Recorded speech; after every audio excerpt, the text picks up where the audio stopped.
नमस्कार। सब दर्पण साहित्यिक समूह के साप्ताहिक कवि सम्मेलन में आप सभी का स्वागत है।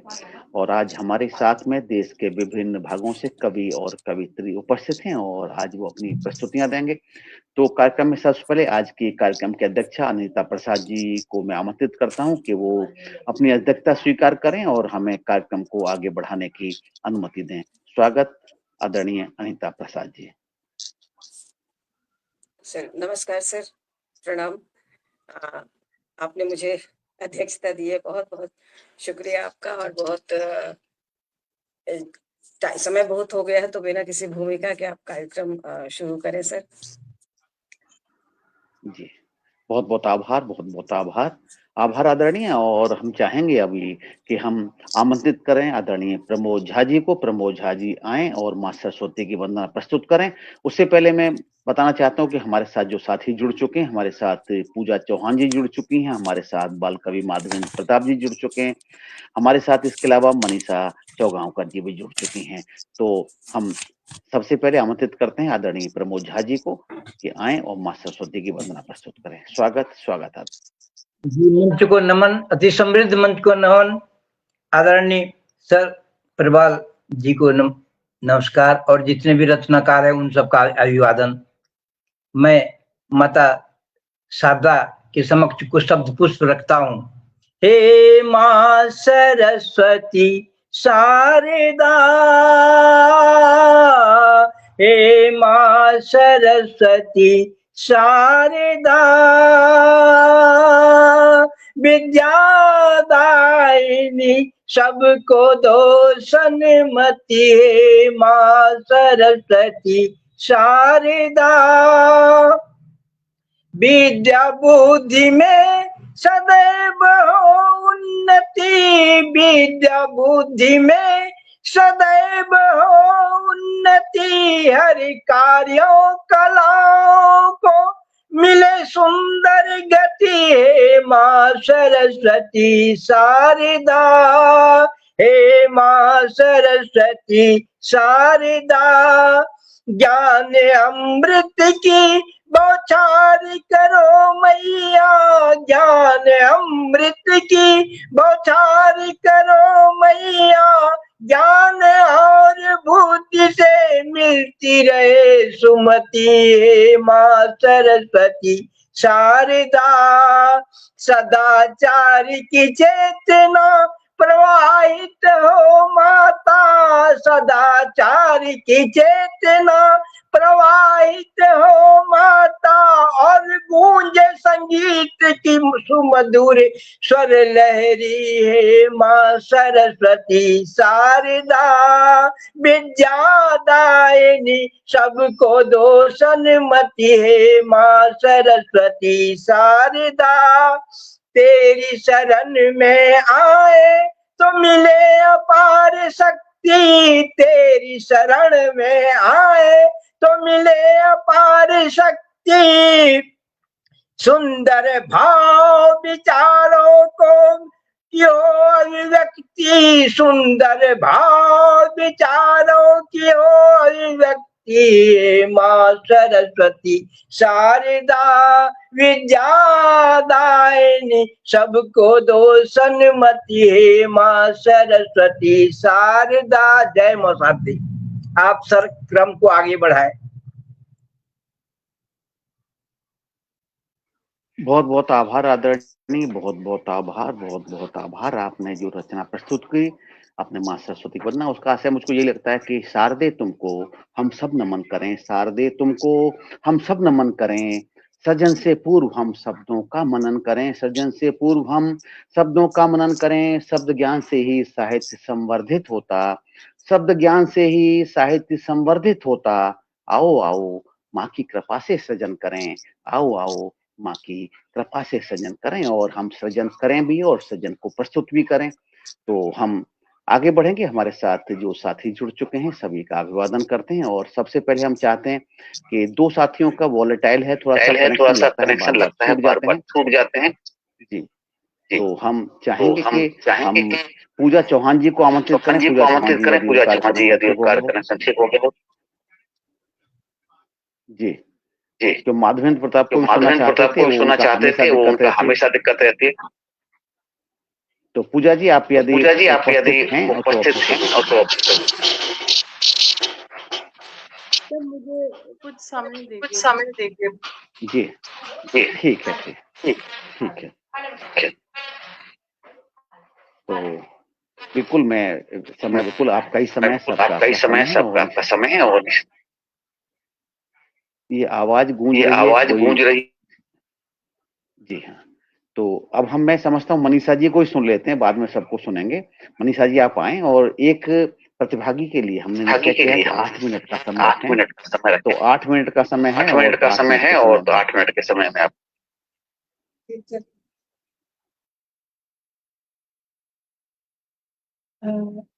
नमस्कार, मैं मनीषा लेचौगांवकर और शब्द साहित्यिक दर्पण मंच पर आमंत्रित करने के लिए बहुत बहुत आभार मंच के संस्थापक आदरणीय कुमार प्रबल प्रताप राणा जी का, और साथ ही अध्यक्ष महोदय का भी, और सभी उपस्थित जो सम्मानीय हमारे कवि मन रचनाकार हैं उनका भी मैं अभिवादन करती हूँ। और जैसे कि ग्रीष्म का संवाद चल रहा है, क्योंकि ग्रीष्म ऋतु ने कहीं ना कहीं हमारे जीवन को कहीं ना कहीं एक बोलते ना स्लो धीमा भी किया है, मध्यम किया है, और यहाँ हमें आत्म संवाद का भी अवसर दिया है।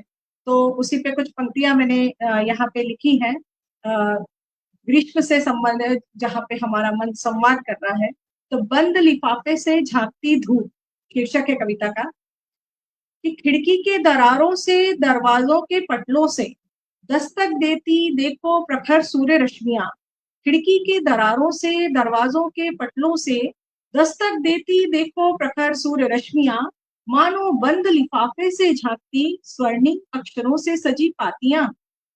अंबर के आंचल से छन छन आए, धरा को आलिंगन दे जाए, ताल में बिखरे धूप में चमके जैसे स्वर्णिम किरणों की धारियां। धरती पर उजियारा है लाती, कभी धूमिल हो कभी दमकती, मंदिर कलश में स्वर्णिम सी शोभित, ओस मोती सी कांस में खिलती।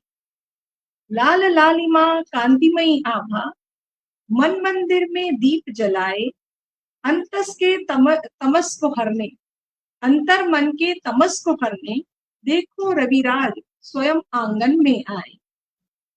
अंतर्मन चाहे उस छवि में डूबकर, अंतर्मन चाहे उस छवि में डूबकर अपने बेरंग क्षण में रंगित कर लूं। अंतर्मन चाहे उस छवि में डूबकर अपने बेरंग क्षण को मैं रंगित कर लूं। नारंगी उस तेज किरण से जीवन का हर शोक संभालूं। नारंगी उस तेज किरण से जीवन का हर शोक संभालूं। हृदय कुंज में ज्योत जगाकर अपने अस्तित्व में उजास में भर लूं। जीवन का हृदय कुंज में ज्योत जगाकर अपने अस्तित्व में उजास में भर लूं। रत्नाकर सा प्रखर दमकता जीवन स्वयं शोभित हो जाए, जीवन स्वयं शोभित हो जाए। ये मेरी पहली जो कविता थी, बंद लिफाफे से झांकती धूप। जी आगे बढ़ती हूँ मैं यहाँ पे आदरणीय प्रणव जी से जानना भी चाहूंगी कि इस पे समीक्षा टिप्पणी भी जानना चाहूंगी इस कविता पे। और आगे बढ़ती हूँ मैं। एक रंग रेखा ने मुझसे पूछा, कविता का शीर्षक है। कैनवास पर किसको रचते हो ओ मतवाले मन, किस स्वप्न लोक में रात रात भर तुम बसते हो। बनी ठनी की चितवन लेकर किस अनजाने रसिया रंग संग तुम हंसते हो। रंगों की मदिरा की धुन में, रंगों की मदिरा की धुन में अपने ही मन में रमते हो। अपने से ठुकराए हो पर, अपनों से ठुकराए हो पर स्वयं के विरह को तपस्या कहते हो। कौन फलसफे की जिंदगी में, कौन फलसफे की जिंदगी में आत्ममुग्ध आनंदित लगते हो। वो ढलता प्रहर ढलती सांझ में, वो ढलता प्रहर ढलती सांझ में दीवारों पर स्मृतियों के चित्र उकेरे दीपक दहरी पर धरते हो। मन ही मन में अकुलाए और पतझड़ पत्तों सी थर-थर सांसें, मन ही मन में अकुलाए और पतझड़ पत्तों सी थर-थर सांसें, फिर भी रसिक रसिया बन नव उजास की आस लगाते, फिर भी रसिक रसिया बन नव उजास की आस लगाते, गहरे बहते दरिया में टूटी पतवार के सहारे लहरों से तुम क्यों लड़ते हो, मध्यम आवाज दूर सुदूर से आए, चित्र नहीं जीवन गढ़ता हूँ, चित्र नहीं जीवन गढ़ता हूँ, जो खोया था वर्षों पहले रंगों में उसको रचता हूँ, जो खोया था वर्षों पहले रंगों में उसको रचता हूँ। ये मेरी दूसरी कुछ पंक्तियां थी कविता की। और समय है आपके पास, समय है और आप जी बस मैं यही जानना चाह रही थी।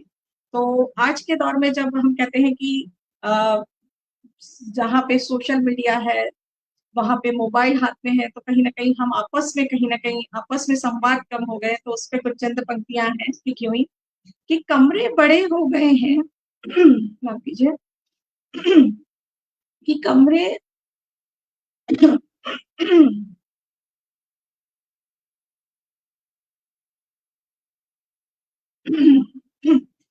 कमरे बड़े हो गए हैं पर मन की दीवारें छोटी हो गई, कमरे बड़े हो गए हैं पर मन की दीवारें छोटी हो गई, पास बैठे हैं मगर मीलों फैला खामोशी का समंदर है, पास बैठे हैं मगर मीलों फैला खामोशी का समंदर है, हर तरफ शोर है पर घर में बड़ी मायूसी है, हर तरफ शोर है पर घर में बड़ी मायूसी है, बोलते शब्दों के अबोल बोल उदास आंखों में सांझ ढले कहीं मिलते हैं, तन्हा खुद से बातें कहना ऐसी रिवायत कब से हो गई है, तन्हा खुद से बातें कहना ऐसी रिवायत कब से हमारी हो गई है। एक कविता छोटी सी और है, विदा।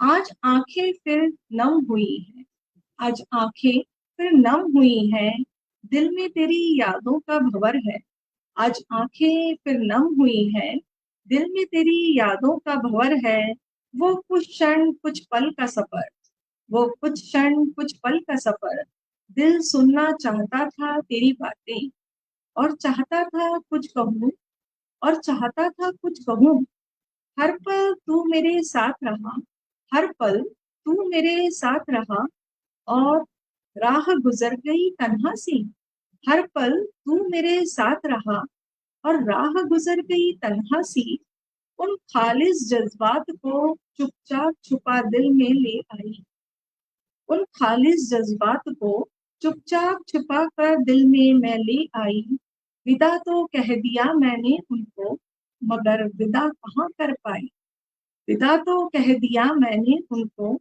मगर विदा कहाँ कर पाई।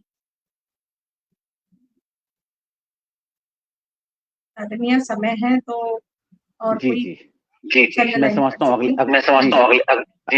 अगले प्रतिभागी को हम आमंत्रित करेंगे। जी बिल्कुल जी और अगले प्रतिभागी को आमंत्रित करना चाहेंगे, और हम उनको प्रतिभागी को आमंत्रित करने से पहले हम ये चाहेंगे कि अध्यक्षा आज की अनीता प्रसाद जी आपकी प्रस्तुति के लिए 2 शब्द कहेंगी तो हमें अच्छा लगेगा, आपको भी शायद अच्छा लगेगा। स्वागत।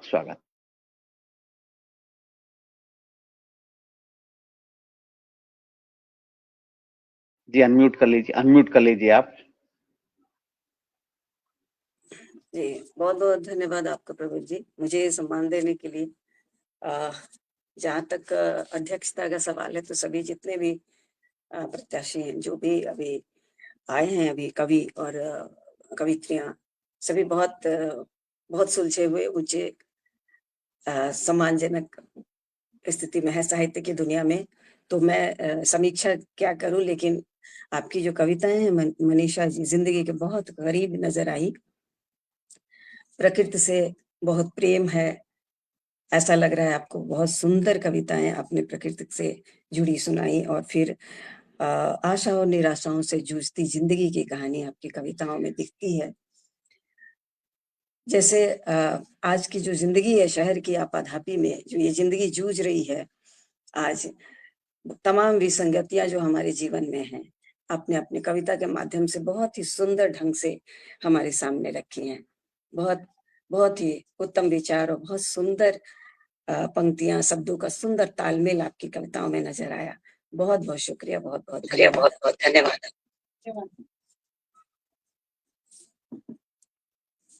जी प्रबल जी, आगे अगले। आभार आभार आपका, बहुत बहुत आभार कि आपने प्रोत्साहन दिया, क्योंकि अध्यक्ष का कार्य यही होता है कि यदि कहीं डिरेल हो रहा है हमारा कार्यक्रम, कहीं कार्यक्रम में उद्देश्यों को भटक रहा है तो उसको भी रेखांकित करें। यदि आज मेरे किसी मोबाइल से प्रतिभागी ने आवाज बहुत कम आ जी रही है, इसलिए मुझे जी सुनने में जी थोड़ी जी तकलीफ हो रही है, लेकिन फिर भी जी जी चलिए, पता नहीं हाँ क्यों बहुत हाँ कोशिश कर रही हूँ, लेकिन जी आवाज ठीक से यदि आ नहीं रही है। यदि किसी को बिल्कुल नहीं सुन पाए तो मुझे बता दीजिएगा, लेकिन जब जहां तक आप सुन पाए तब तक आप जी टिप्पणी जी अपनी करती रहें, ऐसा आपसे निवेदन है। और मैं चूंकि मनीषा जी ने कहा था कि टिप्पणी चाहूंगी, तो मैं भी एक टिप्पणी करना चाहूंगा कि जीवन की धूप छांव में तुम विचरण कर लो। मुझे ऑफ करना पड़ेगा ये एक, जी हाँ, अनम्यूट करना पड़ता है क्योंकि अभी आज कुछ दिक्कत है, तो अगर कोई एक भी अनम्यूट होता है तो फिर आवाज दोहरी आ जाती है। जीवन की धूप छांव में तुम विचरण कर लो, जीवन की धूप छांव में तुम विचरण कर लो, सुख दुख की बदली बातों को स्मरण कर लो, सुख दुख की बदली बातों को स्मरण कर लो। जीवन है तो अंतहीन प्रतीक्षा होगी मृत्यु की, जीवन है तो अंतहीन प्रतीक्षा होगी मृत्यु की। प्यार स्वयं से करके तुम दुख का विस्मरण कर लो, प्यार स्वयं से करके दुख का विस्मरण कर लो, क्योंकि जब स्वयं से प्रेम करेंगे तभी दुख का विस्मरण हो सकता है। जब दूसरों से प्रेम करते हैं तो प्रेम कितनी अधिकता हो जाती है, तो कहीं ना कहीं उस वियोग में और कहीं ना कहीं यादों में व्यक्ति जाते जाते दुखी होता रहता है। तो स्वयं से प्रेम करें, और स्वयं यानी कि अपने शरीर के साथ साथ आत्मा से प्रेम करें। आत्मा तो कहीं जानी नहीं है, जब मृत्यु भी आएगी तो आत्मा शायद साथ में ही जाएगी। बहुत अच्छी कविता है आपकी, बड़ी गहरे अर्थ थे आपकी कविताओं के, बहुत अच्छा लगा। तो अब हम आगे बढ़ेंगे। हमने जैसे कि आमंत्रित किया था पूजा चौहान जी को, तो पूजा चौहान जी को आमंत्रित करते हैं। पूजा चौहान जी आए। पूजा चौहान जी साहित्य में काफी कार्य कर रही हैं, अपनी संस्था के माध्यम से भी आप ऑनलाइन और ऑफलाइन कार्यक्रम आयोजित करती हैं, सांस्कृतिक कार्यक्रम भी होता है उसमें, और शिक्षा के लिए भी आप काफी सारा कार्य कर रही हैं। तो बहुत बहुत स्वागत है पूजा चौहान जी। बहुत धन्यवाद, आभार आपका सर।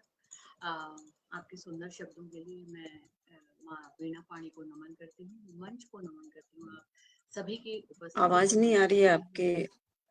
आपकी आवाज थोड़ी पूजा सी बढ़ानी चौहान। पड़ेगी, थोड़ा नजदीक नजदीक आ जाएंगी तो हो पाएगा, क्योंकि आवाज कम आ रही है आवाज, अध्यक्षा जी अभी को भी ठीक है सुनने में आसानी सर? होगी।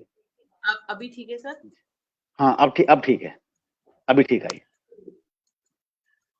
तो मैं मंच को प्रणाम करती हूँ और सभी की उपस्थिति को प्रणाम करती हूँ, जो हमें दर्शक देख रहे हैं उनको भी बहुत आभार, अभिनंदन, स्वागत। एक दोहे से शुरुआत करती हूँ। किरणों से जब जल गया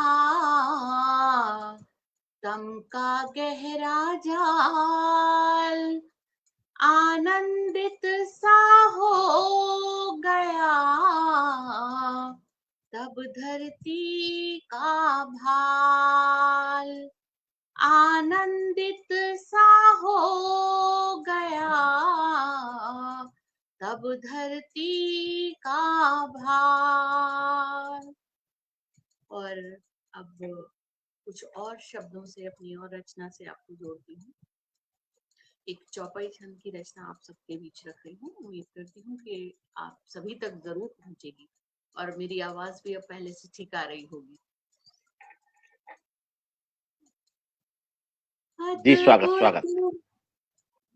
अद्भुत है जीवन की धारा, नित प्रति देती है उजियारा, आनंदित हो जीवन सारा, सुरभित हो संसार हमारा।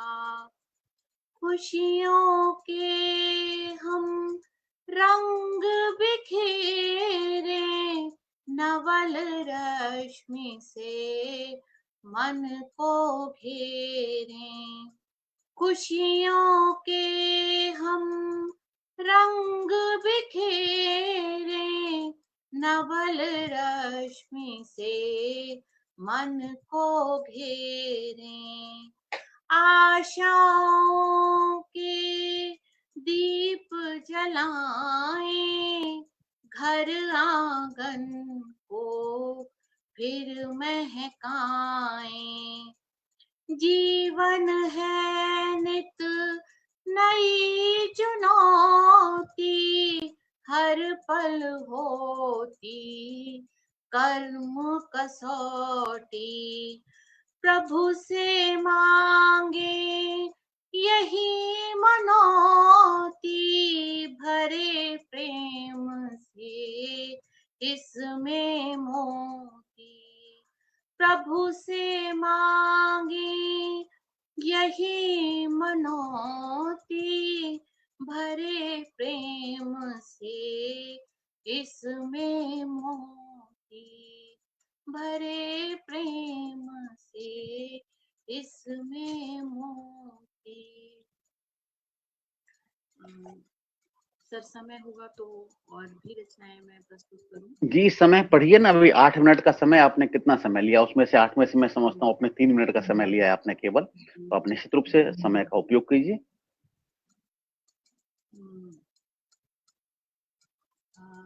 अभी सर ने कहा मेरा एक मंच है जिसका नाम है अलख, और हम सभी के जीवन में कुछ लक्ष्य होते हैं, कुछ सपने होते हैं जिन्हें हम पूरा करना चाहते हैं। तो उन्हीं सपनों के ऊपर मैंने अपने कुछ भाव रचे हैं और आप सभी के बीच साझा कर रही हूँ। हृदय में जल उठी ज्वाला, अभी कुछ कर दिखाना है। हृदय में जल उठी ज्वाला, अभी कुछ कर दिखाना है। जमाना जो कहे चाहे, अलख हमको जलाना है। सदा ही आस थी मुझको, नया आकाश पाना है। मुझे भी नाम अपना तो सितारों में लिखाना है। मुझे भी नाम अपना तो सितारों में लिखाना है। अभी कुछ दूर है मंजिल, सफर मुश्किल जरा पाएं। नई आशा किरण से हम सदा ही रोशनी लाएं। अभी कुछ दूर है मंजिल, सफर मुश्किल जरा पाएं। नई आशा किरण से हम सदा ही रोशनी लाएं। हमेशा मुश्किलों को हम हंसी से ही संवारेंगे। नवल विश्वास भर कर ही सदा नभ को निहारेंगे। नवल विश्वास भर कर ही सदा नभ को निहारेंगे। बहुत धन्यवाद, आभार। और एक रचना काव्य जगत में मैं अपनी लेखनी में अपना परिचय पूजा रवि के रूप में देती हूँ, क्योंकि मेरे जीवन साथी ही मेरे प्रेरणा स्रोत हैं, और उन्होंने मुझे मैं आज जहाँ पर भी हूँ, जो भी कार्य कर पा रही हूँ, सब उन्हीं की वजह से कर पा रही हूँ। तो उन्होंने मुझे बहुत, इसीलिए मैं लेखनी में उनको अपने नाम के साथ उनका नाम रखती हूँ, पूजा रवि। और मेरी ये अगली रचना जो है वो उन्हीं के लिए समर्पित कर रही हूँ। सजल है नयन मेरे प्रिय प्रतीक्षा में, जले है मन विरह की हर परीक्षा में, सजल है नयन मेरे प्रिय प्रतीक्षा में। जले है मन विरह की हर परीक्षा में, लगी क्यों प्रीत की ऐसी लगन बोलो, लगी क्यों प्रीत की ऐसी अगन बोलो। हृदय के द्वार सारे तुम सदा खोलो, हृदय के द्वार सारे तुम प्रिय खोलो। बंधे जो सप्त पद से संग ले फेरे, बसे हो तुम नयन में ओ पिया मेरे। मुझे आहट तुम्हारे पाँव की आए, हृदय की हर कली पथ में बिखर जाए। मुझे आहट तुम्हारे पाँव की आए, हृदय की हर कली पथ में बिखर जाए। महक जाऊं सदा अनुराग से तेरे, पिया हर जन्म बस तू साथ हो मेरे। हमारी प्रीत को वरदान दो सारे, हमारी प्रीत को वरदान दो सारे। रहूं परिरंभ में मोती बने तारे, रहूं परिरंभ में मोती बने तारे। बहुत धन्यवाद, आभार।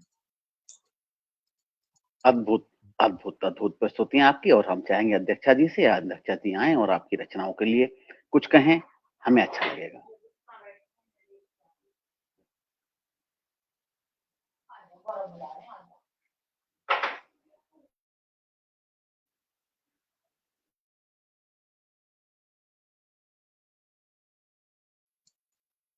मैम आप म्यूट हैं।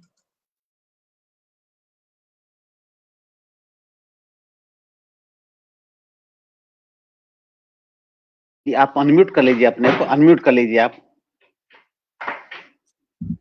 जी, जहाँ तक मैंने सुना पूजा चौहान जी, बहुत बीच बीच में चली जा रही थी आवाज, तो फिर भी जितना मैंने सुना बहुत ही सुंदर रचनाएं। मैं क्या समीक्षा करूं कि आप खुद ही अपने आप में एक समीक्षा हैं।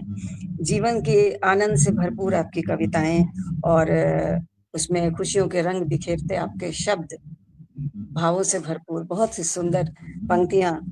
और जैसे दो पंक्तियां मैं कोट करना चाहूंगी, हृदय में जल उठी ज्वाला अभी कुछ कर दिखाना है। तो इसके लिए मैं 4 पंक्तियां कहती हूँ कि कड़ी धूप से लड़ता रहा उम्र भर कोई, कड़ी धूप से लड़ता रहा उम्र भर कोई, मुट्ठी भर जो छांव थी बचाता रहा कोई, मुट्ठी भर जो छांव थी बचाता रहा कोई। चुकाना था अपने हिस्से का कर्ज जो, चुकाना था अपने हिस्से का कर्ज जो, कुछ इस तरह दुनियादारी निभाया कोई। तो जो आपकी कविताएं हैं उसमें मुझे जीवन की आत्मा नजर आती है, और आपने अपने अनुभवों को शब्दों में पिरोया है बहुत ही सुंदर ढंग से। आपने जैसे नया आकाश पाना है, एक नई उम्मीद, एक नई आशा की ज्योति दिखती है आपकी पंक्तियों में, आपकी कविताओं में। बहुत बहुत बहुत शुक्रिया, बहुत बहुत शुभकामनाएं आपको, बहुत बहुत शुक्रिया। आभार, बहुत बहुत आभार आपके अच्छे शब्दों के लिए। और मैं भी कुछ कहना चाहूंगा पूजा जी की इन रचनाओं के लिए। जो आपने दोहे प्रस्तुत किए उसके लिए मेरे जो भाव आए कि दोहों में सामाजिक बातें और उपदेश होते हैं, दोहों में सामाजिक बातें और उपदेश होते हैं। छंदों में सदैव उत्तम उत्तम संदेश होते हैं, छंदों में सदैव उत्तम उत्तम संदेश होते हैं। सृजन करते हैं जीवन के अनुभवों से ही, सृजन करते हैं जीवन के अनुभवों से ही।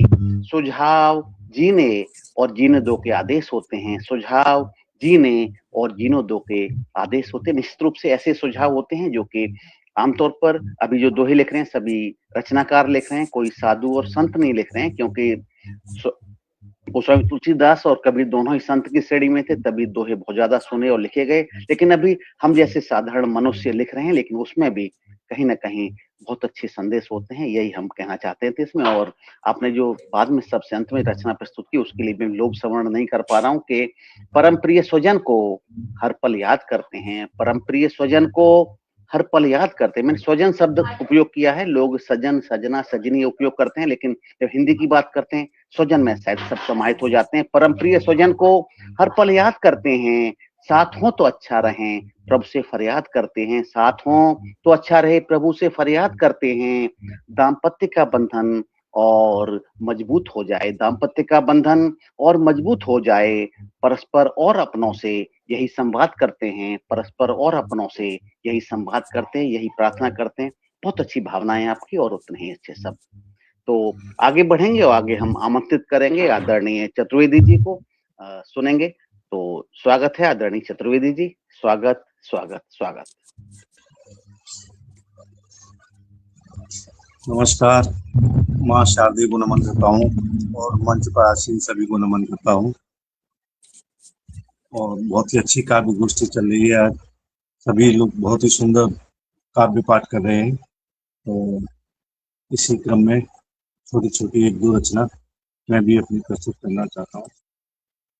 क्योंकि अगर जिंदगी में सुकून चाहते तो लोगों की बातों को दिल लगाना छोड़ दो। किसी ने कहा है कि अगर जिंदगी में सुकून चाहते हो तो लोगों की बातों को दिल से लगाना छोड़ दो, क्यों दिल पे लगी चोट ही सबसे ज्यादा परेशान करती है लोगों को। तो ये कहते हैं, रात सुबह का इंतजार नहीं करती, खुशबू मौसम का इंतजार नहीं करती, जो भी खुशी मिले उसका आनंद लिया करो, क्योंकि जिंदगी वक्त का इंतजार नहीं करती। तो इसी क्रम में एक रचना है मेरी, मन एक दर्पण।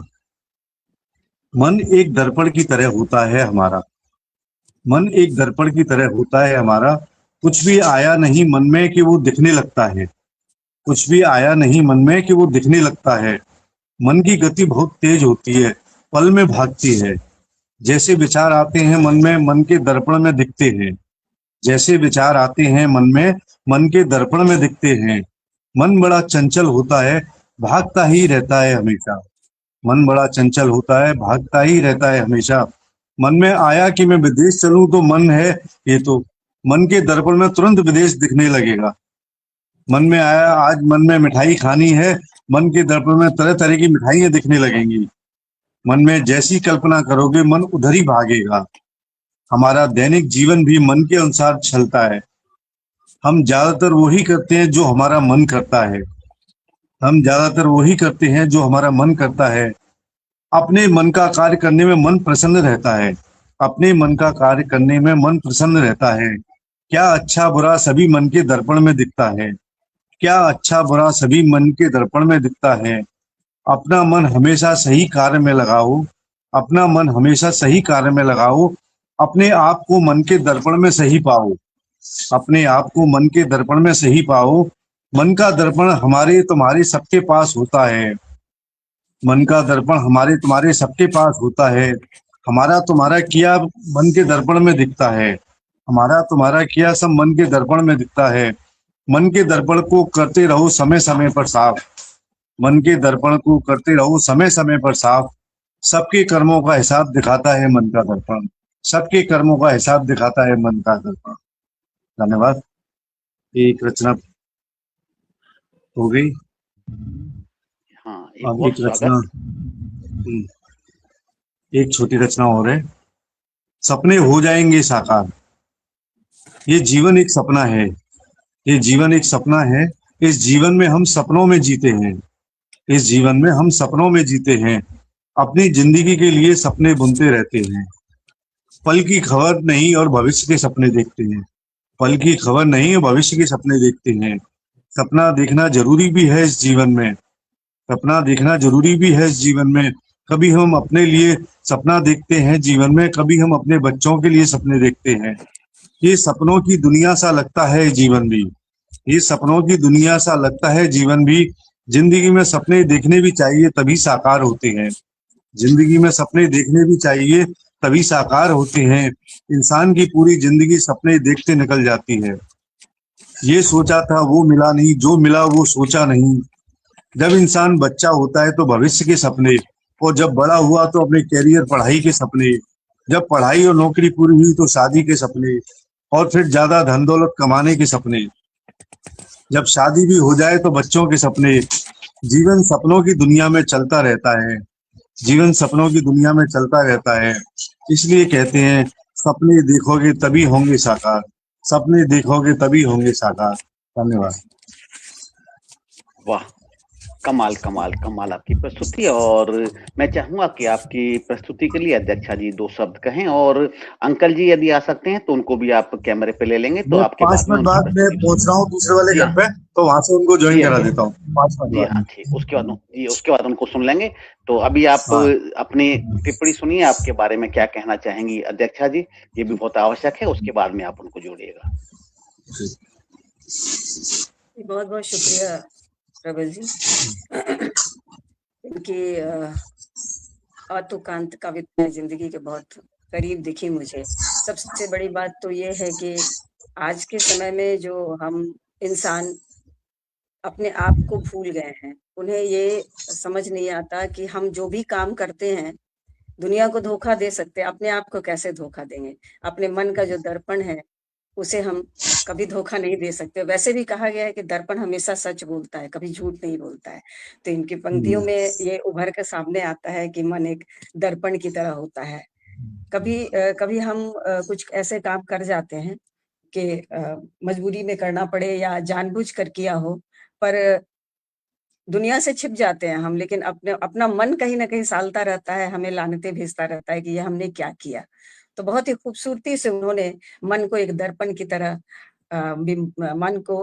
दर्पण को एक बिंब की तरह प्रयोग किया है अपनी इस कविता में। तो बहुत सुंदर कविता उनकी, बहुत अच्छी रही, और दोनों ही कविताओं में उन्होंने जीवन के प्रति आस्था को व्यक्त किया है। जीवन के जो मानदंड है, जो हमारे आदर्श हैं, उनको मानने के लिए हमारे अपने खुद को चरित्रवान बनाए रखने की का जो संदेश उन्होंने दिया है, बहुत सुंदर कविताएं हैं रही उनकी। जी प्रबल जी। जी, बहुत-बहुत आभार आदरणीय, बहुत-बहुत आभार आपका कि आपने टिप्पणी की। राजेश चतुर्वेदी जी दुबई में रहते हैं, मथुरा के मूल निवासी हैं आप, हमारे मित्र भी हैं और साहित्यकार मित्र भी हैं। और 2 पंक्तियाँ कहना चाहूँगा आपके सम्मान में कि ज़िंदगी जीनी है तो गम को ना पालें, ज़िंदगी जीनी है तो गम को ना पालें, गम आ भी जाए तो खुद को ही सँभालें, गम आ भी जाए तो खुद को ही सँभालें, खुद को सँभालोगे तो समाज सँभलेगा, खुद को सँभालोगे तो समाज सँभलेगा। मन की करो और जीवन को सँभालो, मन की करो और जीवन को सँभालो। आप मन की जब नहीं करेंगे तो निश्चित रूप से कहीं वेदनाएँ रहेंगी और आप जीवन में सफलता पाने की चाह में बढ़ेंगे, लेकिन असफलताएँ मिलेंगी। तो बहुत-बहुत आभार आदरणीय राजेश चतुर्वेदी जी। और हम प्रतीक्षा करेंगे 5 मिनट बाद में आदरणीय माधव चतुर्वेदी जी जुड़ेंगे तो उनको भी हम सुनेंगे। और तब तक हम चाहेंगे कि हम आगे कभी बढ़ें और कभी आगे बढ़ते इंसान, हुए प्रबलता जी, जी। कभी कभी इंसान पूरे की ख्वाहिश में ये इंसान बहुत कुछ खोता है, भूल जाता है कि आधा चांद भी बहुत खूबसूरत होता है। हा, हा, हा, हा। वाह, वाह, वाह! बहुत सुंदर, बहुत बिल्कुल, सुंदर। बिल्कुल। बहुत अच्छी बात कही आपने, बहुत अच्छी बात कही। और आपकी प्रतीक्षा करेंगे, आपकी दूसरे फ़ोन से आप जैसे जुड़ेंगे आप, वो प्रतीक्षा करेंगे। तब तक हम आमंत्रित करना चाहेंगे हमारे साथ जुड़े हुए आज माँ सरस्वती की वंदना करने वाले प्रमोद झा जी आएँ और अपनी प्रस्तुति दें। स्वागत। बाल कवि माधवेंद्र प्रताप को हम सुनना चाहते हैं, लेकिन वो अभी तक आने में 4-5 बार आए हैं और बार-बार निकल जाते हैं, तो हम इसलिए उनको न तो हम ऐड कर पा रहे हैं, ना उनको हम सुन पा रहे हैं। ये दुर्भाग्य हमारा है या उनका है, हम ये नहीं कह सकते, क्योंकि वो हमने हमेशा निवेदन करते हैं कि जब आप कार्यक्रम में आते हैं तो आप इंटरनेट को बचा के रखें, थोड़ी स्टेबिलिटी रखें, भले घर के बाहर बैठें, लेकिन वहाँ इंटरनेट आ रहा हो। इसमें कोई साज-सज्जा की आवश्यकता नहीं होती, कार्यक्रम सिर्फ कविता आपको बोलनी है। हमारे तो ऐसे मित्र हैं, अभी पिछले वर्ष राष्ट्रीय कवि संगम के दस्तक कार्यक्रम में कवि आए हैं, जो कि चयनित हो गए 15 कवियों में, लेकिन वो भी उनके घर पे इंटरनेट नहीं आता था। उन्होंने कार्यक्रम में खेत में जाकर वहाँ से कविता पढ़ी और बाद में वो सिलेक्ट हुए। तो स्थान फ़र्क नहीं पड़ता, आपकी कविता बोलती है, उसके लिए इंटरनेट की व्यवस्था तो बहुत ज़रूरी है। यदि आप ऑनलाइन जुड़ते हैं, तो माधवेंद्र प्रताप जी से मैं बाद में निवेदन करूँगा और कहूँगा कि ऐसा व्यवस्था करें कि कार्यक्रम में कम से कम 1 घंटे के लिए इंटरनेट को सही रखें, जिससे कि आपकी जुड़ पाए। स्वागत आदरणीय प्रमोद झा जी, स्वागत आपका। जी जी, अति समृद्ध मंच सब दर्पण साहित्यिक दर्पण को नमन करता हूँ। और आदरणीय राणा सर तो सक्रिय रहते हैं, कभी मैसेज कर देता हूँ, कभी कुछ हो जाता है, अच्छा लगता है। एक रत्नधर्मिता तो बनी ही रहनी चाहिए। कुछ चीजें होती हैं जिसका हास्याकरण होता है, ये हास्याकरण नारी का भी है। नारी सुरक्षा का जो विषय है वही बॉटम लाइन बन गया है। कितनी नारियों पर अत्याचार पीड़ा होती है, इसका वर्णन नहीं किया जा सकता। मैंने इसी पर एक रत्न मैं दे रहा हूँ, उजमई है, और मेरा इस रत्न का भी सिलेक्शन हुआ था, तो मैं उजमई रत्न ही रखता हूँ। हे नारी दुर्गा बन जाना, हे नारी दुर्गा बन जाना, हे नारी काली बन जाना, हे नारी काली बन जाना। जब जब धरा पे संकट आए, और जब जब धरा पे संकट आए, शत्रुओं का हमला हो जाए, मातृभूमि खतरे में पड़ जाए, कोई नारी दुर्गा बन जाना, हे नारी काली बन जाना, हे नारी काली बन जाना।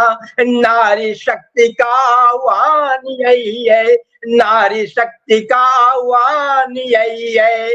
ओ नारी तेरी बड़ी पहचान यही है, ओ नारी तेरी बड़ी पहचान यही है। अपनी अस्मिता पे आटाए तो, अपनी अस्मिता पे आटाए तो, हे नारी दुर्गा बन जाना, हे नारी काली बन जाना। अगला बंद है। निर्भया हर्षिता जैसे कांड शर्म ना कहे, निर्भया हर्षिता जैसे कांड शर्म ना कहे। इस सिस्टम पर ही बहुत सवाल है, इस सिस्टम पर ही बहुत सवाल है। ऐसे कितने कारनामे और कितने बवाले, ऐसे कितने कारनामे और बवाले। फिर कोई कल मर ना जाए, फिर कोई अंकिता कांड 2 हुआ, एक उत्तराखंड में, एक झारखंड में, दोनों पार हो गई थी, मर गई बेचारी दोनों। फिर कोई कली मर ना जाए, फिर कोई कली मर ना जाए, अतः हे नारी दुर्गा बन जाना, हे नारी काली बन जाना। प्रलयंकारी भवानी सानिनाद हो, प्रलयंकारी भवानी सानिनाद हो। दुष्टों दानवों पे क्रांति नाद हो, दुष्ट दानवों पे क्रांति नाद हो।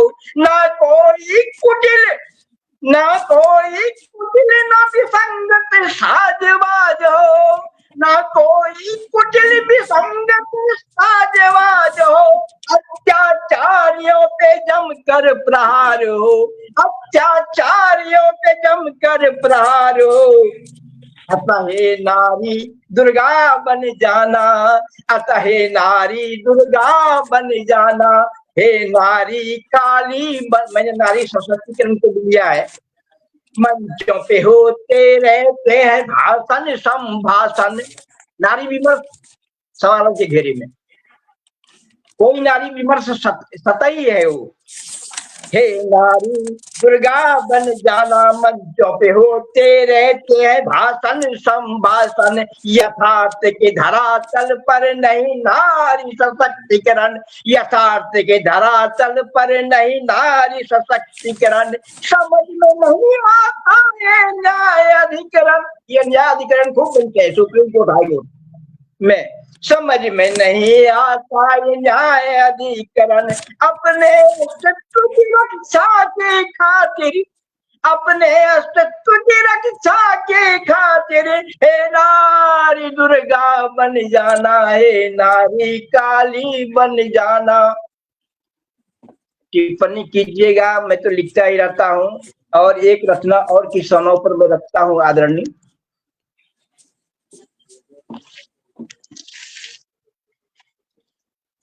ओ किसानों खेतों और पंछियों के गीत गाओ, ये मैंने बहुत पहले लिखी थी, शायद मैं शब्द दर्पण भी सुना चुका हूँ कि नहीं, मुझे इतना याद नहीं है, भूल जाता हूँ मैं।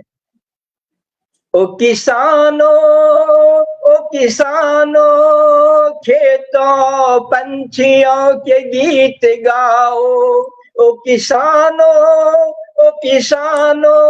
खेतों और पंछियों के गीत गाओ। जमी के गीत गाओ, आसमां के गीत गाओ। ओ किसानों खेतों पंछियों के गीत गाओ। अपने खेतों में जिन्होंने बोए हजारों सपने, अपने खेतों में बोए जिन्होंने हजारों सपने, कल सुनहरा होगा देखो, बांध रखना हाथ अपने, बांध रखना हाथ अपने। संगी साथ मिलके सुर नया कर लगाओ। किसानों खेतों और पंछियों के गीत गाओ। अगला बात है, खुदकुशी करते रहे। महाराष्ट्र में जो आत्महत्याएं की सबसे ज्यादा देश में घटनाएं हुई है किसानों की, जो भी सिस्टम रहा हो, जो भी व्यवस्था रही हो, उसी के ऊपर मैंने ये रचना की। और साथ ही साथ किसान जो काल कलवित हुए किसान आंदोलन के दौरान, उसके मद्देनजर खुदकुशी करते रहे पर पेट भरते देश का। खुदकुशी करते रहे पर पेट भरते देश का, फल कभी पूरा न पाया, फल कभी पूरा न पाया। दोष है परिवेश का, दोष है परिवेश का। अब भमर के बीच यादों की सत्यताएं तुम सजाओ। अब यादों के भमर के बीच यादों की चिताएं तुम सजाओ। किसानों खेतों पंछियों के गीत गाओ। जमी के गीत गाओ, आसमां के गीत गाओ। किसानों, मिट गई खेती किसानी, किस्मत तमाशा बन गई। जिनके घरों में ये हादसे हुए हैं उनके मद्देनजर है। मिट गई खेती किसानी, किस्मत तमाशा बन गई। हक की मांग जब की तो तुम्हारी भ्रिकुटी तन गई, तन गई। सो रही सरकार है, आओ मिलकर जगाओ। सो रही सरकार है, आओ मिलकर जगाओ। किसानों खेतों और पंछियों के गीत गाओ। बेरहम कानून है और कागजी आयोग है। बेरहम कानून है और कागजी आयोग है। पोसा जाता है, पोसता व्यापार को। यह देश का दुर्भाग्य है, ये देश का दुर्भाग्य है। फले फूले खेती किसानी, ओ फले फूले खेती किसानी। सो रहे अब जाग जाओ, सो रहे अब जाग जाओ। किसानों खेतों और पंछियों के गीत गाओ। ओ जमी के गीत गाओ, आसमां के गीत गाओ। किसानों खेतों पंछियों के गीत गाओ। जी मैंने 2 रचनाएं पेश की हैं। ये बहुत आभार आदरणीय, बहुत बहुत आभार, बहुत बहुत धन्यवाद आपकी सक्षम और स्पष्टवादी प्रस्तुतियों के लिए। बहुत बहुत आभार। और हम चाहेंगे कि अध्यक्षा जी आए और आपकी इन प्रस्तुतियों के लिए 2 शब्द कहें, बहुत अच्छा लगेगा। स्वागत। बहुत बहुत शुक्रिया प्रबल जी। असल में दो ऐसे बहुत ही नाजुक जो कह सकते हैं विषय है और बहुत ही उपेक्षित विषय है हमारे किसानों का पर जो कोई लिखता नहीं है, कोई भी चाहे वो कितने भी साहित्यकार हो, जो भी हो, आज सबसे उपेक्षित अगर कोई वर्ग है तो वो किसान है। अभी कुछ कभी-कभी हम सुनते थे कि मास में बहुत ज्यादा संख्या में किसानों ने आत्महत्या कर ली। कुछ तो जो प्रकृति की आपदाएं हैं उनकी वजह से और कुछ जो उन्होंने कर्ज ले रखा था उनकी वजह से। तो सही कहा प्रमोद जी ने, बहुत ही सही विषय आज के संदर्भ में चुना है कि जो सबसे उपेक्षित वर्ग हो गया है आज के संदर्भ में वो है किसान वर्ग। और हमें किसानों पर सिर्फ लिखना ही नहीं चाहिए बल्कि उनका जीवन हमें जीना चाहिए। अब जैसे किसान का जो जीवन है वो कुछ पंक्तियां मैं उस पर कहना चाहूंगी कि बूंद बूंद जो रक्त अपना श्वेत बनाकर बहा रहे, बूंद बूंद जो रक्त अपना श्वेत बनाकर बहा रहे, अन्न उपज के ढेर में भी भूखा सोने का बंधन है, इन्हें पाँव की धूल न समझो ये माथे का चंदन है। तो ये वही लोग हैं जो अनाजों का ढेर उपजाते हैं, दुनिया को खाना खिलाते हैं, भोजन कराते हैं और खुद भूखे रहने पर आमदा है। इसमें क्या कहें, या तो हमारी सरकार की नीति है या फिर जो हम पढ़े लिखे लोग हैं, जो थोड़ा भी पढ़ लेते हैं तो सोचते हैं कि अरे हम खेती करेंगे, हम कहीं शहर जाकर नौकरी करेंगे।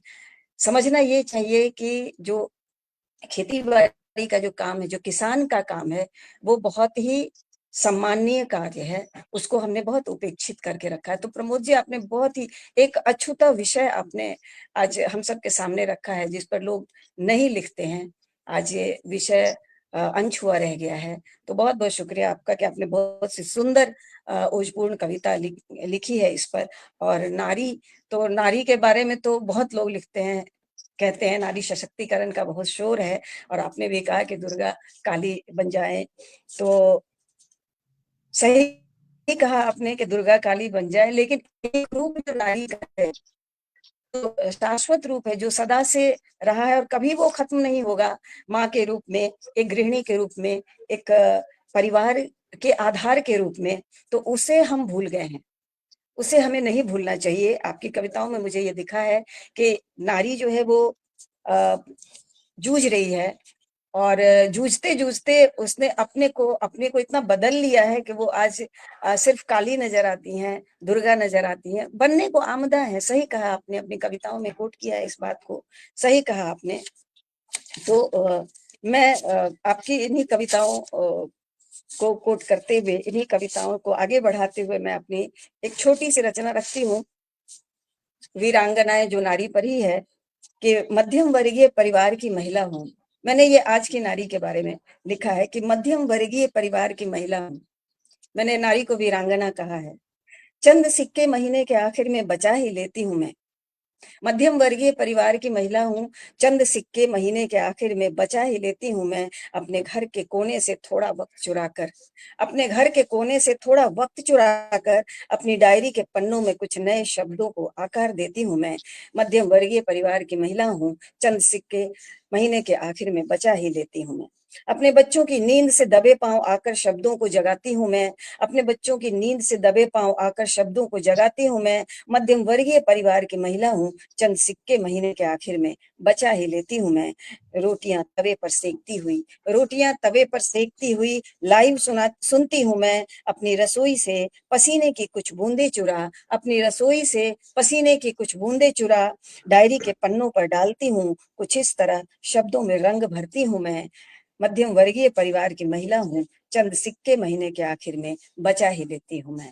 तो प्रमोद झा जी का बहुत के ओजस्वी कविताएं, बहुत सुंदर और बहुत प्रेरणादायक। बहुत सुंदर आपने मुझे समीक्षा की है नीता जी, बहुत अभिवादन आपका।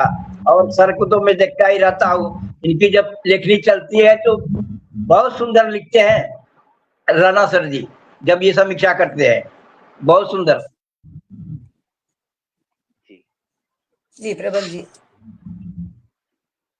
बहुत बहुत आभार आदरणीय, बहुत बहुत आभार। हम पटल के उस पार हमारे साथी जुड़े हुए हैं, वरिष्ठ कवि जुड़े हुए हैं, उनका मैं आभार प्रकट करना चाहूँ। डॉक्टर अमरेंद्र वर्मा जी हमारे साथ जुड़े हैं, हमारे साथ त्रिभुवन शंकर मिश्र जी जुड़े हैं, हमारे साथ सोहनलाल शर्मा प्रेम जी जुड़े हैं, हमारे साथ गीतकार आर.एन. सिंह जी जुड़े हैं, इसके अलावा हमारे साथ मधु प्रधान जी जुड़ी हैं, हमारे साथ जुड़े हैं श्रीकांत पारिक जी, हमारे साथ जुड़े हैं बोधिसत्व कस्तूरिया जी, हमारे साथ कवि किशन लाल वर्मा जी जुड़े हैं, हमारे साथ इसके अलावा डॉक्टर रामानंद दीक्षित जी जुड़े हैं।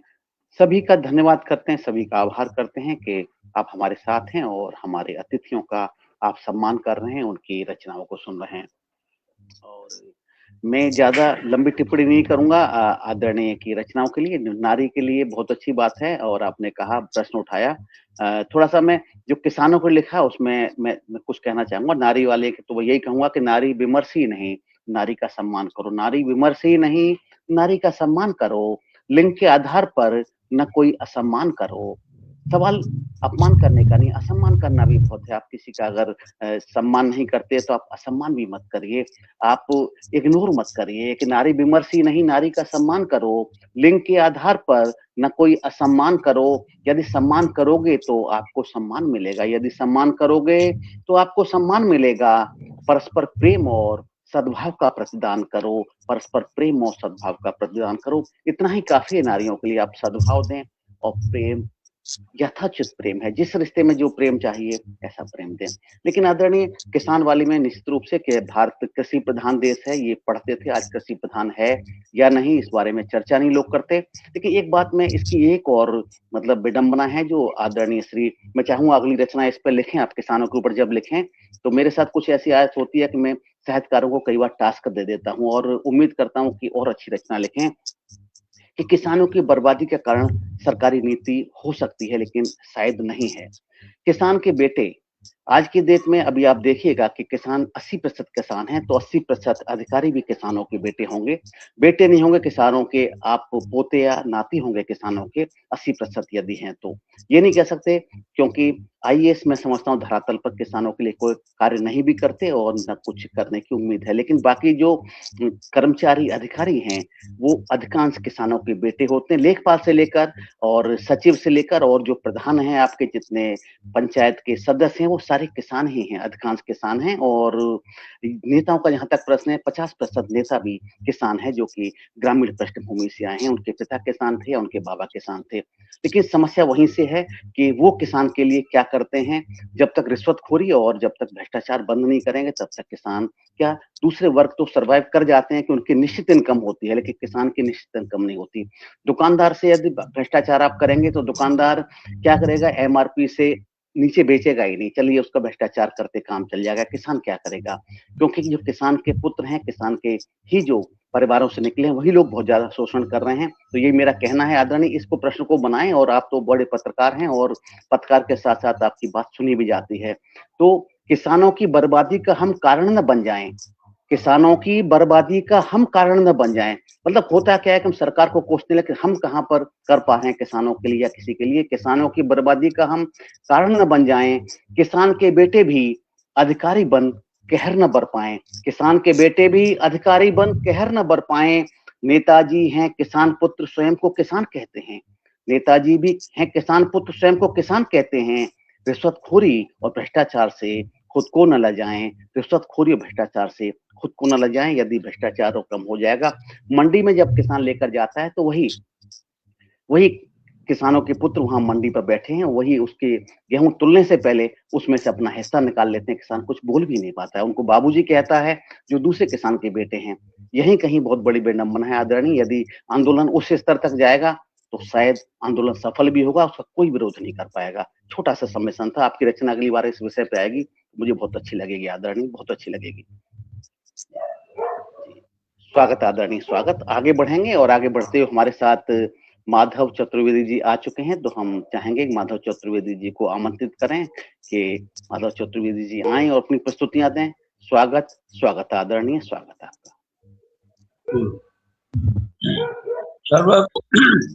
सर्वप्रथम प्रकल को नमन है। उपस्थित कविगण एवं श्रोतागण का हार्दिक अभिनंदन है। तो आज एक रचना सुना रहा हूं अपनी छोटी सी, कुएं के चार भूत। मेरी रचना का शीर्षक है कुएं के चार भूत। बचपन में अपनी माँ से हमने सुनी एक कहानी थी।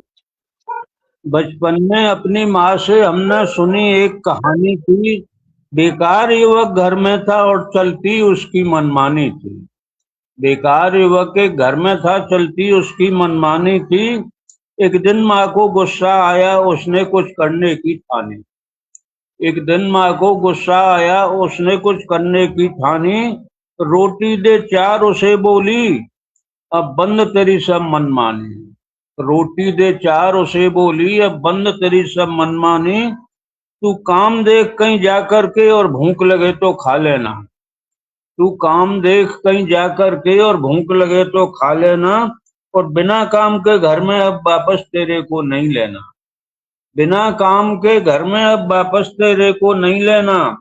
लंबा सफर किया उसने तो रास्ते में एक कुआं मिला। लंबा सफर किया उसने तो रास्ते में एक कुआं मिला। वो रोटी लेकर बैठ गया और खाने की अब सोच रहा। वो रोटी लेकर बैठ गया और खाने की अब सोच रहा। एक खाऊं या दो खाऊं या चारों को ही खा जाऊं। एक खाऊं या दो खाऊं या चारों को ही खा जाऊं। फिर काम कहीं पर मिल जाए भगवान तेरे मैं गुन गाऊं। फिर काम कहीं पर मिल जाए भगवान तेरे मैं गुन गाऊं। चार भूत लंबे अरसे से उसी कुएं में रहते थे। चार भूत लंबे अरसे से उसी कुएं में रहते थे। सुनकर उसकी बातों को वो भूत आज सब डर गए थे। सुनकर उसकी बातों को वो भूत आज सब डर गए थे। प्रेत बड़ा हमसे आया, चारों को ही खा जाएगा। प्रेत बड़ा हमसे आया, चारों को ही खा जाएगा। अब आपस में सोच रहे कैसे रहना बच पाएगा। अब आपस में वो सोच रहे कैसे रहना बच पाएगा। तभी उन्होंने सोच समझकर दाव बड़ा एक चल डाला। तभी उन्होंने सोच समझकर दाव बड़ा एक चल डाला। उसकी खाली झोली को भारी दौलत से भर डाला। उसकी खाली झोली को भारी दौलत से भर डाला। खुशी खुशी वह युवक वहां से वापस अपने घर आया। खुशी खुशी वह युवक वहां से वापस अपने घर आया। माँ ने पूछा इतनी दौलत कहाँ से चोरी करके लाया। माँ ने पूछा इतनी दौलत कहाँ से चोरी करके लाया। चोरी के शक में सारे घर वालों ने उसको ढूंढ डाला। चोरी के शक में सारे घर वालों ने उसको ढूंढ डाला। जल्दी से बतला दे किसकी चोरी करके तू लाया। जल्दी से बतला दे किसकी चोरी करके तू लाया। उसकी बातें सुन करके अब सभी कुएं पर पहुंच गए। उसकी बातें सुन करके अब सभी कुएं पर पहुंच गए। चारों भूत निकल आए फट से दौलत कुछ लिए हुए। चारों भूत निकल आए फट से दौलत कुछ लिए हुए। प्रेत राज से विनती करते अब तो पीछा छोड़ हमारा। प्रेत राज से विनती करते अब तो पीछा छोड़ हमारा। सदियों से है चला आ रहा इसी कुएं में बास हमारा। सदियों से है चला आ रहा इसी कुएं में बास हमारा। और बोल रहा तो एक छोटा सा जी गीत प्रस्तुत कर रहा हूँ। स्वागत स्वागत आदरणीय।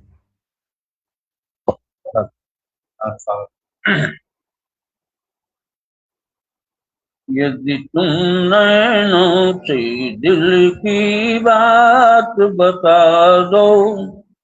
यदि तुम नैनों से दिल की बात बता दो।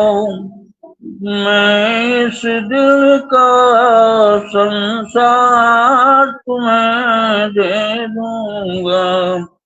मैं इस दिल का संसार तुम्हें दे दूंगा। मैं कौन कहाँ से कैसे यहाँ तक आया। मानव जीवन को अब तक समझ न पाया। आगे को कदम बढ़ाए जितने मैंने आगे को कदम बढ़ाए जितने मैंने, बढ़ते कदमों ने पीछे ही लौटाया। यदि तुम जीवन की मुझको राह बता दो, यदि तुम जीवन की मुझको राह बता दो, मैं जीवन की पतवार तुम्हें दे दूंगा, मैं जीवन की पतवार तुम्हें दे दूंगा। जीवन में पतझड़ को ही पाया, मैंने जीवन में पतझड़ को ही पाया। देखी पग पग पर तूफानों की छाया, भवसागर की धारा ने भी ठुकराया, भवसागर की धारा ने भी ठुकराया।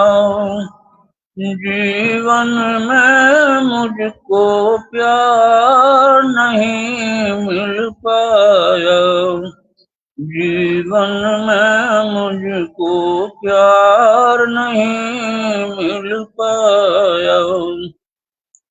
यदि तुम अधरों से जीवन गीत सुना दो, यदि तुम अधरों से जीवन गीत सुना दो, मैं जीवन का उपहार तुम्हें दे दूंगा, मैं जीवन का उपहार तुम्हें दे दूंगा। अंतिम है, जीवन के स्वर्णिम सपनों ने बहकाया, जीवन के स्वर्णिम सपनों ने बहकाया।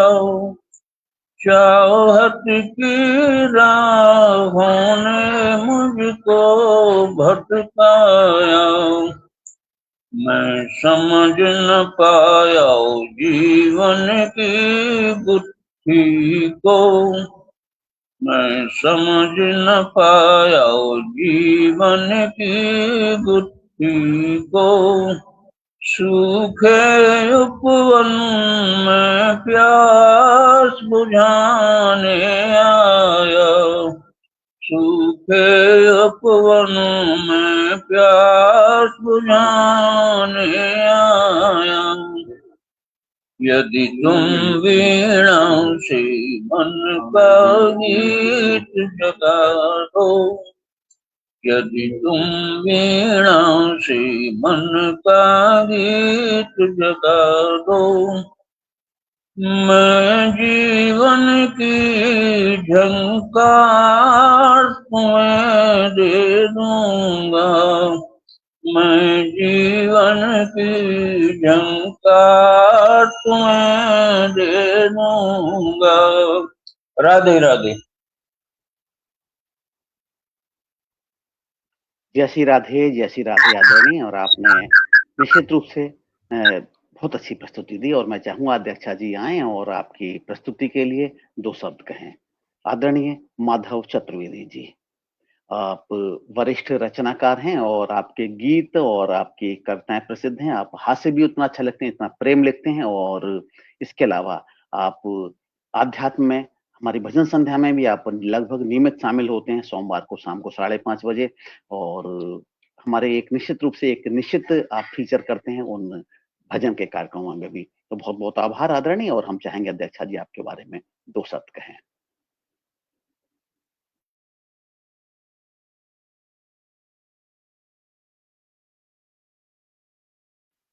जी आप अनम्यूट कर लीजिए। ये बहुत बहुत धन्यवाद आपका। आदरणीय ने बहुत सुंदर कविता सुनाई, बहुत सुंदर गीत सुनाया है श्रृंगार का। असल में मैं ज्यादा कुछ नहीं कहते हुए सिर्फ इतना ही कहना चाहूंगी कि ये जीवन में प्रेम जो है, श्रृंगार जो है जीवन का, वो कभी भी किसी भी समय में कम नहीं होता है। चाहे वो उम्र का कोई भी पड़ाव हो, वो उसी तरह से ताजा और वैसे ही एकदम अपने यौवनावस्था में होता है, उसे हम कम नहीं कर सकते। कोई कुछ भी कहे कि श्रृंगार अब एक खास अवस्था में होता है, श्रृंगार रस मन के अंदर उपजता है, ऐसा नहीं है। मैं ऐसा 4 पंक्तियों से मैं कहकर अपनी बात को रखती हूँ कि राग बैराग जीवन में आंखें मोड़ ली हर शय से, राग बैराग जीवन में आंखें मोड़ ली हर शय से, मगर जी लेने की एक ललक अब भी कहीं बाकी है, अब भी कहीं बाकी है। छूटे अपने और पराये रिश्ते नाते, छूटे अपने और पराये रिश्ते नाते, मगर अनजानी सी एक रूह की खुशबू फिजाओं में, मगर अनजानी सी एक रूह की खुशबू फिजाओं में, अब भी कहीं बाकी है, अब भी कहीं बाकी है। सूफी नामा भजन कीर्तन, मगर एक राग जीवन का उसके होठों पर अब भी बाकी है, अब भी कहीं बाकी है, अब भी कहीं बाकी है। ढलता दिन और जीवन संध्या, मगर डूबते सूरज की लाली में, ढलता दिन और जीवन संध्या, मगर डूबते सूरज की लाली में, वो फिर आएगा नया सूरज बन, वो नई सुबह कहीं अब भी बाकी है, वो नई सुबह कहीं अब भी बाकी है। ढूंढती तरसती थकी आंखों में एक अधूरी सी तस्वीर बन, उसकी एक झलक अब भी कहीं बाकी है, अब भी कहीं बाकी है। वैसे तो ये कविता काफी लंबी है, लेकिन मैं आदरणीय की रचना सुन करके मेरे मन में ये आया कि मैं इस कविता को कोट जरूर करूं यहाँ पे, कि श्रृंगार एक ऐसा तत्व है जीवन में जो जीवन को हमेशा तरोताजा रखता है, जीने की एक उम्मीद बनी रहती है। तो जरूर लिखना चाहिए साहित्यकारों को श्रृंगार पर। और आदरणीय ने इतना सुंदर गीत लिखा है कि वो आदमी गुनगुना सकता है, गा सकता है। बहुत बहुत शुक्रिया। मैंने जितना सुना, मैंने कहा मुझे आज सुनने में थोड़ी प्रॉब्लम हो रही है, परेशानी हो रही है, थोड़ा नेट भी मेरा बाधित है, लेकिन फिर भी आदरणीय को जितना मैंने सुना, तो मेरी ओर से ये उनके लिए पंक्तियां थी। बहुत बहुत शुक्रिया प्रबल जी, बहुत बहुत शुक्रिया आपका। धन्यवाद आपके शब्दों के लिए, बहुत बहुत धन्यवाद। और मैं कुछ पंक्तियां आपको देना चाहता हूं आपकी रचना को समर्पित। जैसी रचना है, मैं आदरणीय श्री को क्या समर्पित कर सकता हूं, सम्मान की सेवा। लेकिन आपने जो रचना प्रस्तुत की थी, उस रचना के लिए, जो पहली रचना आपने कहानी सुनाई थी, जो आपने, यानी कि जो कविता थी आपकी, वो एक कहानी थी। आपने कहा था कि एक कैसा बेरोजगार बच्चा होता है और धर्मनिष्ठ परिवार में होता है। तो सच्ची कहानी परिवार और समाज की, सच्ची कहानी परिवार और समाज की एक परिस्थिति आ जाती है कि जब बच्चा नहीं कमाता है तो उसे कमाने के लिए भेज दिया जाता है, और उचित भी है।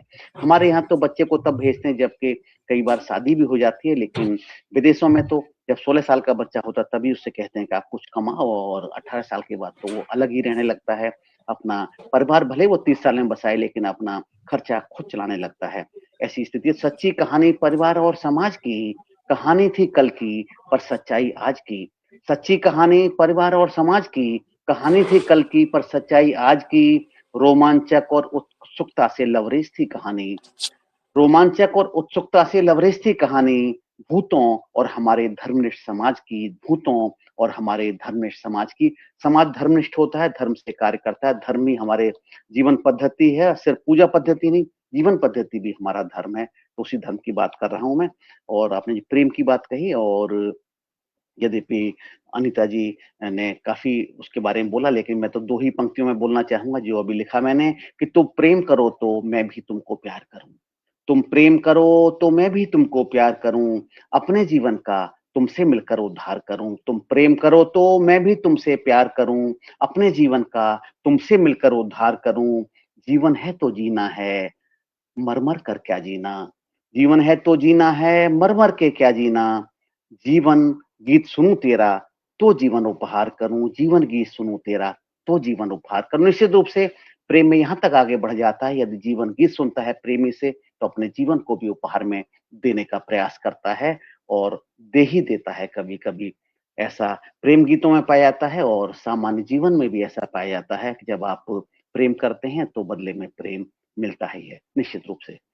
तो आदरणीय, मैं समझता हूँ बाल कवि माधवेंद्र प्रताप को हम नहीं सुन पाए, वो फेसबुक पर जाकर टिप्पणी भी कर रहे हैं कि समय भी बहुत खराब हुआ और हम जुड़ नहीं पाए। तो इसमें हमारा दोष, सिस्टम का दोष भी नहीं है, हमारा भी दोष नहीं है।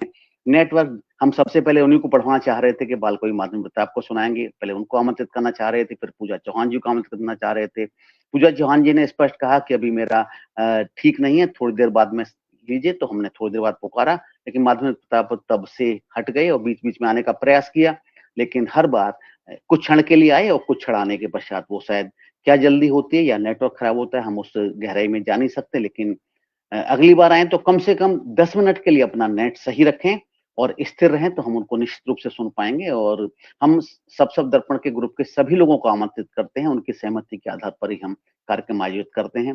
तो कोई ये ना समझे कि हाँ उसका समय खराब हुआ है या समय बर्बाद हो गया। समय बर्बाद नहीं हुआ। जब आप दूसरे कवियों को सुनते हैं तो आपके समय की सार्थकता होती है। अपनी कविताएं तो हम कभी भी फेसबुक पर, यूट्यूब पर कहीं भी सुन सकते हैं, मित्रों को सुना सकते हैं, लेकिन दूसरों को सुनने के लिए हमें कहीं ना कहीं एक स्थान की आवश्यकता होती है और इसमें ऑनलाइन में भी एक स्थान की आवश्यकता होती है। तो स्थान को सभी को सदस्यता से स्वीकार करना चाहिए और पटल कोई किसी का नहीं, लोगों से पटल है और पटल से ही मैं समझता हूँ ये कार्यक्रम हो पाते हैं। तो हम आगे बढ़ेंगे, उससे पहले हमारे पटल के और हम आगे बढ़ेंगे और अनीता जी को आमंत्रित करेंगे, लेकिन उससे पहले हम पटल के उस पार जो हमारे साथी जुड़े हुए हैं उनका आभार कर दें। हमारे साथ कवि कृष्णलाल वर्मा जी जुड़े, हमारे मित्र, हमारे क्लास फेलो अजय कुमार अजय जी आशु कवि हैं और उनकी रचनाएं अक्सर हम कोट करते रहते हैं, क्यों जब क्या कोट करते हैं, वो भी जो कमेंट करते हैं उनको कोट करते हैं। आमतौर पर मेरी आदत नहीं है दूसरों की रचनाएं कोट करने की, लेकिन जब वो कमेंट करते हैं और तत्समय वो करते हैं, उनकी रचना में लिखा भी होता है। इसके अलावा हमारे साथ प्रभात रंजन जी बेंगलोर से जुड़े हैं, संजय गुप्त जी आगरा से जुड़े हैं, माधवेंद्र प्रताप अभी फेसबुक पर हमारे साथ हैं, जयप्रकाश शर्मा जी नागपुर से जुड़े हैं, डॉक्टर अमृत वर्मा जी बाराबंकी से जुड़े हैं, त्रिभुवन शंकर मिश्र कानपुर से, सोहनलाल शर्मा प्रेम जी डीग से जुड़े हैं, मधु प्रधान जी वो भी कानपुर से जुड़े हैं, आर्यन सिंह जी कानपुर से जुड़े हुए हैं। कानपुर शहर वो है जो कि बचपन में कुछ समय मैंने बचपन बिताया है कानपुर में, प्रयागराज में और बुंदेलखंड के कई शहरों में।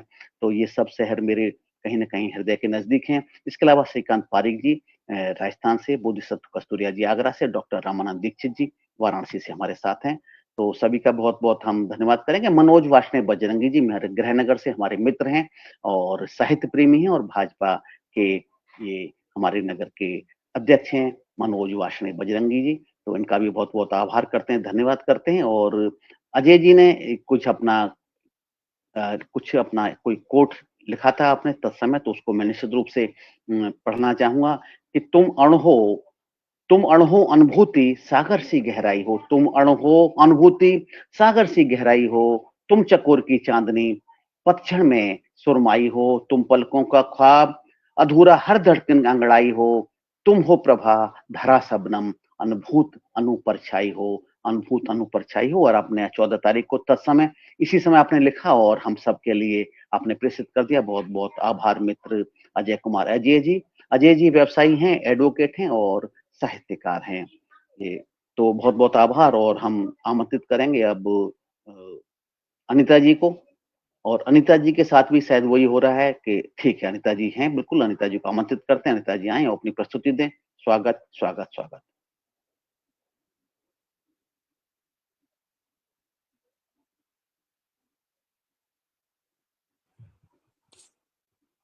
बहुत-बहुत आभार प्रबल प्रताप सिंह जी। और सबसे पहले मंच पे बैठे हुए सभी सम्माननीय साहित्यविदों को मेरा सादर प्रणाम। और आपने मुझे सुनाने का अवसर दिया है तो मैं 4 पंक्तियां आपको जरूर सुनाऊंगी। मैं एक शिक्षिका हूं और सबसे पहले मैं अभिनंदन करना चाहूंगी पटल के पीछे जो हमारे दर्शक दीघा में जो लोग बैठे हैं, जो हमारे सुंदर सुंदर कमेंट कर रहे हैं, हमारे सभी कवि और कवित्री जितने भी मंच पर हैं उन सब के लिए, तो उनका बहुत बहुत शुक्रिया, बहुत बहुत आभार प्रकट करते हुए मैं आज एक ऐसे विषय को लेकर आई हूँ जो आज की एक शिक्षिका होने के नाते मेरा ये धर्म होता है कि मैं जरूर उस विषय को सबके सामने रखूं और एक ज्वलंत समस्या के रूप में हमारी पीढ़ी के सामने है ये समस्या कि आज हमारी पीढ़ी को हम एक डिजिटल मशीन की तरह उसको लेकर चल रहे हैं, मान रहे हैं कि वो एक डिजिटल मशीन है। बच्चे नंबरों में खो गए हैं कहीं। अभी नीट का रिजल्ट निकला है और किस तरह से आप सबने देखा कि बच्चों का मनोबल कितना नीचे गिरा, कितना बच्चे कितने उदास और परेशान होकर के फिर से उसकी तैयारी कर रहे हैं। तो कुछ ऐसे ही भाव लेकर मैंने चंद पंक्तियां लिखी हैं अपने बच्चों के लिए जो इस डिजिटल दुनिया में जूझ रहे हैं, क्या उनके अंदर गुजर रहा है। मैं कुछ एक छोटी सी कविता के माध्यम से मैं आप सबके सामने रखती हूँ। इसका शीर्षक मैंने दिया है कड़वे घूंट। मैं एक नंबर हूँ, मैं एक नंबर हूँ, डिजिटल दुनिया का एक नंबर। माँ ने बड़े प्यार से मेरा नाम रखा, माँ ने बड़े प्यार से मेरा नाम रखा, पर उस नाम का कोई मतलब नहीं, पर उस नाम का कोई मतलब नहीं, उसके अर्थ उसके जज्बात कहीं नंबरों में खो गए।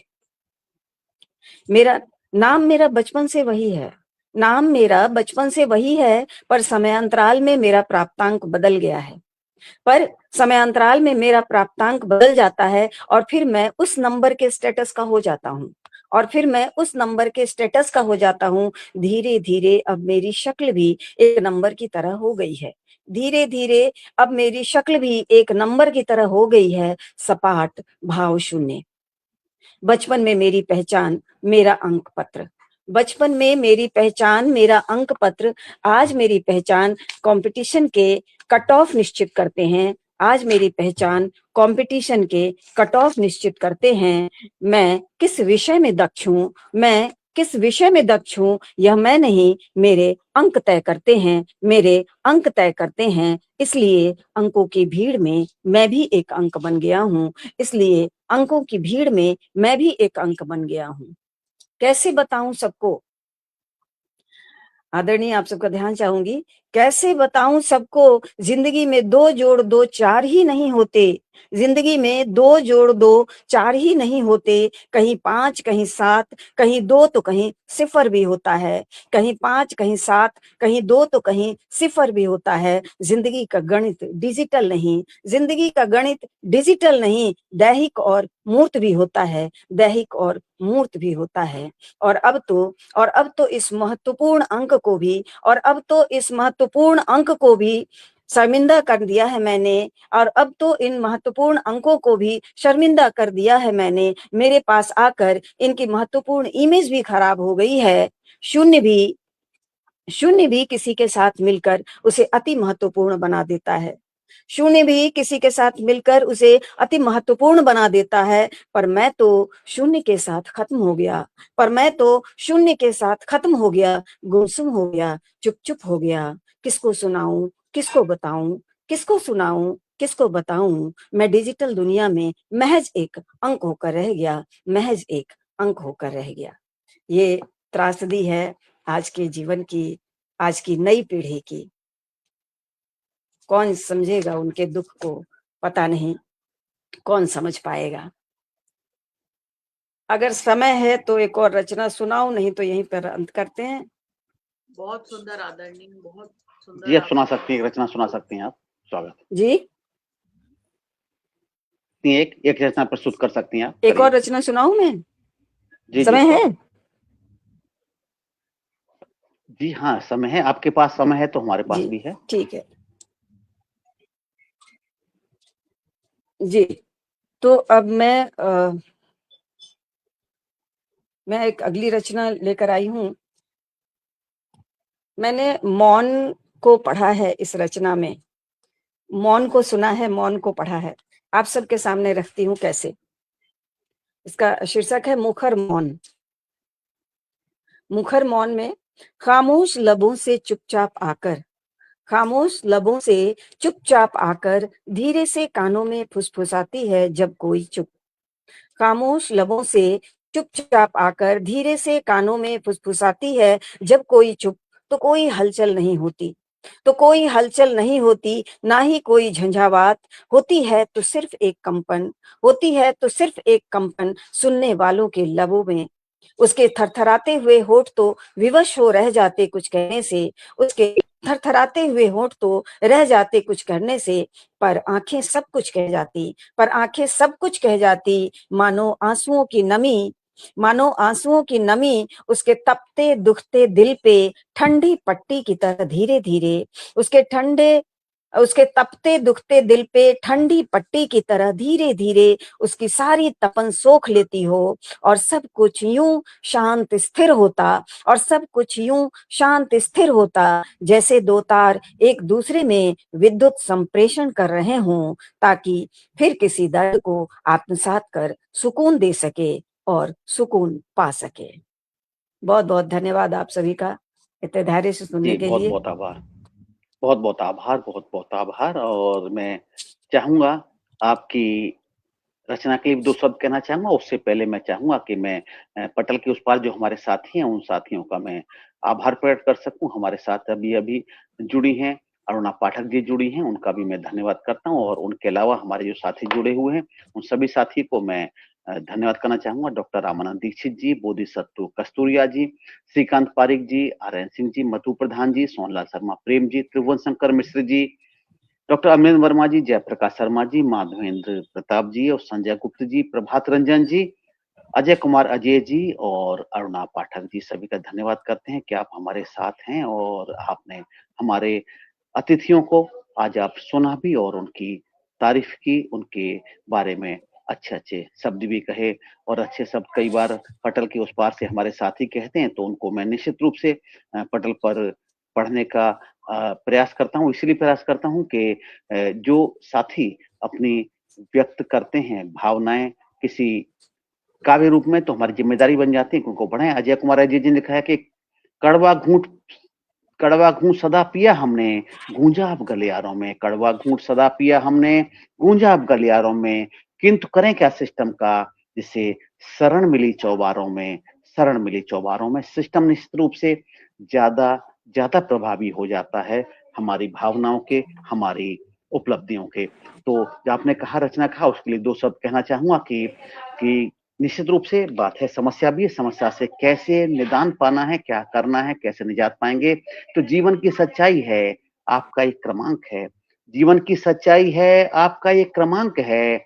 आप बनना चाहते हो सूरज या फिर शशांक है। जीवन की सच्चाई है, आपका एक क्रमांक है। आप बनना चाहते हो सूरज या फिर शशांक है। आओ उठो, आओ उठो, अंकों के फेर में नहीं जीवन खोजो। जीवन की सच्चाई है, आपका एक क्रमांक है। आप बनना चाहते हो सूरज या फिर शशांक है। आओ उठो, अंकों के फेर में नहीं जीवन खोजो, और नागरिक बनो उत्तम, जीवन नहीं एकांक है। नागरिक बनो उत्तम, जीवन नहीं एकांक है। तो ये आपको एक अवसर नहीं मिलता, तो ईश्वर आपके लिए दूसरा कहीं अवसर रखता है। और मैं जानता हूँ मेरे कितने साथी थे जो कि उस वक़्त कॉलेज में टॉप नहीं करते थे, हम या प्रथम या द्वितीय आते थे, और जो साथी हमारे टॉप नहीं करते थे वो भी बहुत अच्छे स्थान पर हैं, अच्छे-अच्छे हैं। कितने सारे पीसीएस बने और उसके बाद में आईएएस रैंक भी उनको मिली, कितने उसके बाद में इंजीनियर भी बने, और बाद में बहुत सी उन्नति के साधन हैं। ज़रूरी नहीं कि आप केवल टॉप करते हैं और तभी आप कहीं आगे बढ़ पाते हैं। आगे बढ़ने के रास्ते जगह-जगह मिलेंगे, सिर्फ एक ही रास्ता नहीं है। तो यही कहना चाहेंगे कि आगे इसी प्रकार समाज आगे बढ़े और समाज बढ़ता रहे। बहुत-बहुत आभार, आप सभी आए और आपने सभी अच्छी-अच्छी रचनाएँ प्रस्तुत की। तो बहुत-बहुत धन्यवाद आज की गोष्ठी को सफल बनाने के लिए। पटल के उस पार भी सभी साथियों को आभार, आज के प्रतिभागियों को आभार। हमारे आज के प्रतिभागी आदरणीय प्रमोद झा जी को, हमारे साथ मनीषा जी को, मनीषा जी को, पूजा चौहान जी को, राजेश चतुर्वेदी जी को, माधव चतुर्वेदी जी को और माधवेंद्र प्रताप जी को भी हम धन्यवाद करते हैं कि आप सभी हैं। और आज की अध्यक्षा अनीता प्रसाद जी को भी धन्यवाद करते हैं कि आज आपने हमारी कार्यक्रम की अध्यक्षता की और अपनी टिप्पणियों से भी सभी को नवाजा। बहुत-बहुत धन्यवाद। विदा लेते हैं। प्रणाम, नमस्कार, जय हिंद। बहुत धन्यवाद आप